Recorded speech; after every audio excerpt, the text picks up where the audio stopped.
Hello, Beach Channel. I'm Max Weiler, and you're watching Bald Guys Finance. Scott, we're at it again. We're still here, Max. Okay, close or comments? Which one first? Comments. Let's do comments. Okay, comments. Oh, we have two really good ones here, what I think fit with what we're talking about today, or maybe they don't fit. Okay. You guys dressing like fools is not the way to succeed. You have to dress for success and look successful. Simon B., Fort Lauderdale. What do you think of that one? Hi, Simon. So what Simon is basically saying is we want to dress to look like we're successful rather than be successful, right? You know, it depends. If you're in corporate America and you're working on Wall Street, you have to dress up. If you're a highfalutin attorney, you have to dress up. But if you have your own business, you can dress however you like. And yeah, but what he's saying is you got to dress like you have money, not necessarily have money. Like I said, right? It depends. It depends the circumstance. You know, Max, you dress however you like, and it's no obvious. one would mistake. It's obvious. I mean, there's no doubt that you put that outfit together. Well, that's a segue straight to what we're talking. Another freebie today. Unique Producers. My friends at Unique Producers gave me a beautiful shirt. Right? I didn't get one for you. Sorry, but as small as you're getting now, losing all that weight, I'd get you a medium or something. Yeah, right? You got to downsize it. Yep. Let's see. I got another one here. My 32-year-old daughter makes good money, over $85,000 per year, but still borrows money from us. What should I do? Leslie S., Suffern, New York. What should she do? I know what I'd do. Yeah, I mean, I know what you would do too. Yeah, at a certain point, you got to cut the cord. You know, you got to cut that cord at some point. But I think she's 30. She's kind of she's worn her way off of the meal ticket, in my opinion. Well, what I find crazy around here is the Cuban community is very interesting because there's a lot of hardworking blue-collar parents who are in Hialeah. They live in the little houses and all that, and they got money. And then they got their professional or sons and daughters who are living on Brickell and making six figures, and they're borrowing money from their parents all the time. What's that all about? They're smart. I think for young people, you know, live on that as long as you can. If you can live with your parents when you come home from college and save rent and food, and as long as you're not blowing your money. But if you have a good financial plan and you can get like 2 or 3 years, on the parents, go for it. Well, it took us a while to kick one of ours out of the house, but now she's out. She won't even come and visit now. My daughter wanted out as soon as possible. She was like, she went to California. I'm out of here, man. I want nothing to do with you guys. Had a few of those. Yeah. Son wanted to get out quickly too. All right. So what are we talking about today? Mentors. Yeah. That's a big one for you and me. I love mentorship. I was mentored by a lot of people, and that's how I got into the industry of real estate. Someone took guy in Durham, North Carolina, when I was at Duke, took an interest in me. Well, what's mentor mean? Mentor means somebody who's usually elderly, who has succeeded in the business that you're interested in. It could be us now, huh? It could be us. Elderly? If I'm doing that, Max, it's one of my passions. I had to give you an example. Do we have to wear the title of elderly, though? Yeah, we do. Okay. We're there. All right. Mentally, we may not be there, but we're there, Max. Close. But young, aggressive people wanting to advance themselves in the business world, highly recommend they find a mentor. The mentor should be someone in a field that they like, someone who has accomplished something in their life, in their field. That's an important one. Yeah. Having a mentor who hasn't gone anywhere is kind of... Yeah. And so if you see someone out there that's done that and pick the phone up and call them. I mean, I had a young kid in sophomore in high school he actually called my wife off one of her houses, and he said, how does somebody buy a house this expensive? And my wife's like, she's ready to hang the phone up. But I said, no, I want to talk to that young man. Mm-hmm. And he and I developed a relationship, and I mentored him through high school. He's now at Columbia. He just got into Morgan Stanley as an intern. Huh. And this is a kid who came from, modest beginnings, and yet he had the fortitude to pick the phone up and make that phone call. Right. And that to me is really significant. When I see someone that's young and aggressive and is willing to take a risk, get uncomfortable, call someone they don't even know and ask them how they're making money. I mean, that's impressive. Yeah, but how's that work with you? Are you hard on what was you're the mentor? Yeah. Are you hard on them? You guide them? You find out real quickly. Mm-hmm. If someone says, I had another guy call me, and his parents were really trying to, I think, set him straight because, he flunked out of college. He was in college, but then he quit college. And so I started talking to him, and he's like, oh, yeah. I said, well, what do you do? How are you? Oh, yeah, I'm in crypto, and, I got a watch business. And, I'm like, that's fast money stuff. And I'm like, and then I started challenging him to do some things, and he didn't do it. Mm-hmm. Jordan, who's the young man who I mentioned earlier, he did everything I asked. And it was so rewarding to see someone who has a appetite to learn and grow. If you can align yourself and spend time with someone who's made it already and take their years of getting kicked around and use that to your advantage, it's invaluable. Did you pick your mentor, or did he pick you or she? In college, my mentor picked me, to the extent that we did a transaction together. He took an interest in me when I put my car up for sale and he asked me why. He asked me a lot of questions. Why are you selling? I said, I want to sell it to get money to invest. And from that point on, him and I, for the next 4 years, he taught me everything he knew. And it was the best. It was better than my education at Duke University. I mean, He showed me how to buy real estate. He talked to me about, how you do it, leverage. And then, like I said, he took my car in as a down payment on a development that he was doing, and really opened my eyes to what was out there in the world. So align yourself with someone who's done it already. And what you'll find, Max, is a lot of successful people, they want to mentor. They want to coach young people. They've already made money. They've already been successful. And there's nothing more satisfying than making a difference in a young person's life. And they don't have to be in the business that you want to be in. Not necessarily. There's a lot of general business knowledge. There are. Yeah. Just life lessons that you'll learn, and then you act as a sounding board for them. I taught this young man how to interview. He thought the interview was about him. I told him, no, the interview's not about you. It's about the guy giving the interview. So find out everything you can about the person who's going to interview you, and somehow wean that into the conversation. If you get him talking about himself, it's going to be a good interview. Yeah. Well, that's always in sales or anything else. That's what one of my mentors taught me too, is you want the client to be talking. If they're talking, they're selling themselves. If you're talking all the time, it's not good. I can't tell you how many toes I've stepped on of people who I was with is when we were pitching business, and all they did was talk. They just kept talking and talking.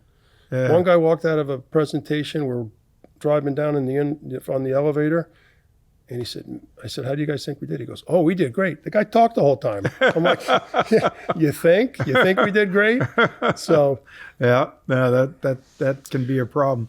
I mean, my mentor, I've had a couple, was in the automotive industry and completely different. He was a client, but I learned lots of general business things from him. One of them, not to have just one bank, and he really took an interest. Like you said, he was older and he's not with us any longer, but good advice. And he just kind of saw a youngster and put him under the wing. That's what you do?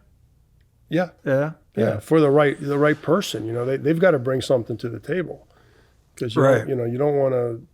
Yeah, there's lazy kids who kind of wander in and all. They drive me crazy. They drive me crazy. And, a lot of kids that are going to these highfalutin schools, these expensive schools, these private schools, you can't mentor them. They don't want to be mentored. They're all going to be investment bankers. They all have visions of grandeur, and they know everything. So, that's not somebody I want to spend any time with, because they're not.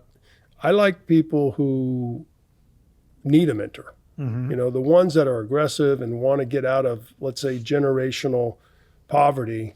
I love working with kids like that, because they're smart, they're aggressive, they have good, human intelligence, social intelligence, but they don't have the contacts, they don't have the street knowledge, right. They don't have the connections, and that to me is very rewarding when you see someone like that. So other ways as far as information, I love books, man. Yeah. I love books. I like the paper book. I love to get on the elliptical and read books all the time. People laugh at me. I don't have the Kindle or whatever else. What books influence you? I can think of I'm an article reader. I'll read books, but not that frequently. Max, I think to me the most important books are if you want to get into, let's say, real estate or business or accounting, Right. you have to know the basic accounting. You have to know the nuts and bolts. You have to know your balance sheet. Boy, that's your tough reading. profit. Oh my gosh. Well, to me, I like charts. I think more mathematically. I like numbers, and I like understanding those numbers. The best book I read was a book that showed me what's called the financial stack of investing in real estate. So that's what you think everybody should, that's one which should be I think on you everybody's have list? to have that. You have to understand the building blocks in real estate to be a good broker, to be a good investor. You have to know that cold. You have to know cap rates. You have to know the cash on cash return. What about more general knowledge books? The one I like is that whole series of Millionaire Next Door. You read That's those, a great didn't book. And that subscribes to our philosophy of delayed gratification. I love that book. I also read a book which I liked, which was more philosophical, called Happy Money. And I didn't read that till later in my life, but it basically talked about, let's say, what's your relationship with money? Why is money so important? Why do you want to make money? Right. Are you doing that out of fear? Are you doing that out of a sense of abundance?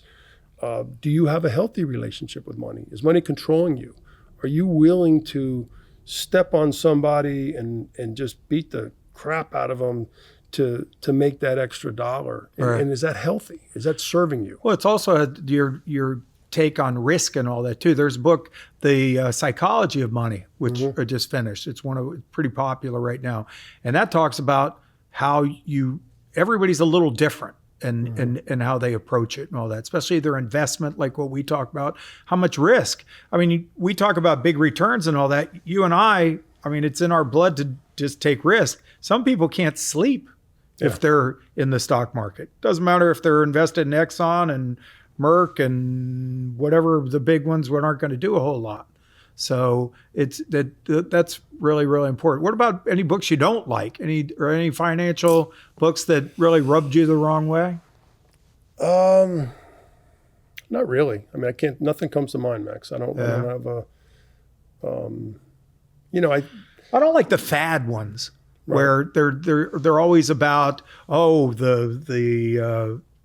I don't know, they're fill in the blank. What's going on that week? Embracing IT, like right now, embracing AI. Yeah, we want to learn AI, but it's not all in. You got to continue your business and see how it complements it. Yeah, no, I agree with that. And I think books that I would not recommend, are books that, although I love AI, I love technology, I think it's necessary. I think that we're getting away from the human contact. I describe our business as it being a contact sport. Right. And where I get rubbed the wrong way, Max, are when, particularly the younger generation, they would rather text than call. They would rather, it drives me crazy. They would, we got salespeople and stuff. Well, they haven't text me back. I said, did you think of calling? No, this drives me crazy. And I have a 31-year-old daughter, and it's like, she's doing a lot of texting. I'm like, hey, pick the phone up, call that person, have a conversation. I said, this is a contact sport. You need to go meet people. Yes. You need to get in front of them, and you need to talk to them. And that's much harder since after all the lockdowns and everything else, people really haven't, and now with social media and the texting and that whole group has gotten used to that. Yeah. Really bad, right? For business in general? I think so. I mean, I think that we're losing the human element. I think all the technology and AI and all the marketing around that is great, and it's, going to create some economies, but there's no substitute for the human element of what we do, and that's disappearing. I mean, it's people can live in a basement and conduct a business and run a business, and I believe you need to be in front of people. You need to look them in the face. You need to learn how to communicate, and any type of book that is, preaching against that, I would not like. Yeah. I think it's a component that is necessary. I think the books I don't like I call them the flavor of the month. It's just some big fad or there was something else. I can't really put any one of them, but it's just like, we're going to drink lots of water this month. The water, a lot of the wearing the same color uniforms and stuff that time. There's all, and that goes back to some of the Japanese techniques, which some of that's good, but other is just flavor of the month stuff. What about some of the financial expert ones? Do you read I think any of like that? Fundamental Investing by Benjamin Graham. Benjamin Graham was Warren Buffett's mentor, so to speak. And he wrote a book, and it basically taught you how to count. It taught you how to look at businesses and companies and understand the fundamental accounting of a business. Some of his rules are kind of obsolete, though. You wouldn't want to do some of the things what he talked about because you wouldn't be able to invest in anything. All the PEs are much higher now. That's true. Yeah, you have to look long and hard to find something that would meet the criterion that they had back in the day. I think you have to adjust with all the growth and things of the market to you incorporate his stuff. So it is certainly pertinent, but there's certain numbers and formulas would have to be a little different in his book. What about all the in the real estate business, the flipping guys? You read any of those books? I haven't. I mean, I know what they do. I understand it, and it's a business. It's not. I wouldn't call it like it is a real estate strategy, but it's more of a business that uses real estate as a vehicle. Finding something that's undervalued. A lot of times what they'll do is put something under contract and then flip it before they even close on it. So a fix and flipper or one of these people you're talking about, buy ugly houses, all these things. They'll find a house for $500,000 that might be worth $6 million. They'll put it under contract, and then they have a list of investors that'll pay them $550,000. Right. So they don't have skin in the game. They've just put it under contract. They're going to make $50,000 just by assigning their contract to the new buyer, who's still getting it theoretically $50,000 below the $600,000 value. So they're a business of doing that. They're but not. I call that a lot of times musical chairs because we've had times in the economy when you get caught, right? Absolutely. I mean, those are not huge margins. So you can get caught on fixing and flipping. I had one. I like to think I get some students of my financial knowledge who've worked for me and all that stuff, who've worked in there. And I had one lady, oh my gosh, she did everything right. Her first little condo was a 1-bedroom. She bought that with every dollar she had. She was just our receptionist at the time. Then she moved from that to a 2-bedroom in Coral Gables, then 3-bedroom. And then all of a sudden she's deciding, she'd been with us for a while. She's making good money, but she could make more money in real estate. So she went into real estate and she started doing the flipping on the big Miami Beach places and all that. Way beyond. Wiped her out. She got caught with the music. Well, yeah, that's a risky venture. I mean, I like that cookie cutter approach. Had she kept on with that, and the deals get bigger, the deals get more frequent, but staying in that same modality to me is the method to be successful. Definitely. And I think that relates to what we're both talking about. The flipping and those things, there's a little space for those in what we're talking about. But if that's your main business, you're going to get caught. Yeah. If you're going to get caught. And what we talk about is our methods, you will be wealthy. Right? Would Ours you agree are with that? slow and steady. Yes. And to me, that's the most proven methodology of creating wealth. There are occasions when you hit the big deal. And, a lot of people that hit the big deal end up losing their money because they don't understand how they got that big deal. Look at the lottery winners. 9 out of 10 of them go broke after getting, millions of dollars because they don't know what to do with money. Well, that's a whole nother, we could have a whole show on that. Professional athletes, they get a $10 million signing bonus. And, I mean, if they don't manage that well, that'll go away quick. Well, we've talked about it. And the next thing, Airbnb things. There was a period there where Airbnb, man, I was talking to you all the time, Scott, this Airbnb thing's great. It's kind of cooled down a little bit. I don't know if I'd hate to be somebody who had heavy leverage into like 10 Airbnb properties right now. Because you're more versed at the Airbnbs because you've done it. I've never done it. I've stayed at them. I think it's a great concept, but that's a whole separate business line. And you're going to need to pay a lot of attention. You're going to need to manage and schedule guests and exits and cleanups and guests and exits and cleanups. So it's more of a working model in the real estate business, using real estate as, the vehicle. I like the social media component of it because you get to know. I mean, what I like about Airbnb compared to a lot of the others is the people who are staying at your places. And and you can set standards. Everybody goes, oh, I don't want somebody tearing up my place. Well, I mean, then only take people with 5 and 6 reviews and they have a history or whatever else. Don't take new ones. So they give you a lot of flexibility. The problem now is it's softened a little bit. There's a lot of rules at a lot of places about Airbnbs. And I don't know if it's a great investment anymore. I'm not positive. Yeah. If you have a second home, it's a slam dunk because you're making income off something that you really didn't plan on making income, right? Yeah, embedded real estate. If you have stuff that you bought years ago and you haven't, and now you can place it into an Airbnb model, you're going to crush it. If you're buying properties based on succeeding in the Airbnb market, you're buying at the highest level. You're at the top of the food chain, because if that doesn't rent as, let's say, a normalized rental property where you have a 1-year rent minus the expensive net income, if you're only buying that because you think you can, rent it out X number of times a year, there's nowhere to go. You can't go any higher than that. So you do have a downside risk if you're buying a property just to do an Airbnb. Well, and that's where I think all the psychology of investing comes together. I mean, you can go at the Airbnb where you're leveraged to the hilt and got 10 properties in 5 different cities, or you have properties that you paid off and you're just getting extra money on the thing. Yeah. So you have all avenues. Yeah, the latter is my preference. That's my preference too. A little shaky when the weather's bad in Nashville, Tennessee for a month and everything gets canceled. Yeah, that's no good. So, and then as far as there's extremes on that as well. No leverage guys. They only buy stuff with cash, what they've saved up or what come from their thing. Or there's the other guys, the crazy leverage guys. We have a friend or two, and we were talking about right now, those crazy leverage guys look phenomenally smart until the music stops. Then they don't look too smart anymore, right?